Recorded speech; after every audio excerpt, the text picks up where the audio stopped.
کھاریاں تھانہ صدر کی حدود میں ڈنگا روڈ منڈیر فائرنگ کیس قتل ہونے والے 3 افراد میں پروین بی بی، زوجہ فضل داد پولا، مرحوم محمد اختر ولد محمد افضل ساکن دھکڑ، میاں اسحاق ساکن دھکڑ شامل ہیں، جبکہ چودھری اعظم ولد احمد خان ساکن دھکڑ زخمی ہوا۔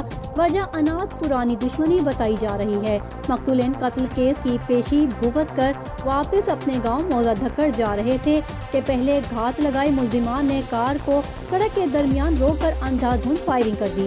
واقعہ کی اطلاع ملتے ہی ڈی پی او گجرات عمر سلامت فوراً جائے وقوع پر پہنچ گئے۔ ان کا کہنا ہے کہ ملزمان کی گرفتاری کے لیے چھاپہ مار ٹیمیں تشکیل دے دی گئی ہیں۔ ملزمان کو جلد گرفتار کر لیں گے۔ قاتلوں اور مقتولین کے درمیان قتل کی مقدمہ بازی چل رہی ہے۔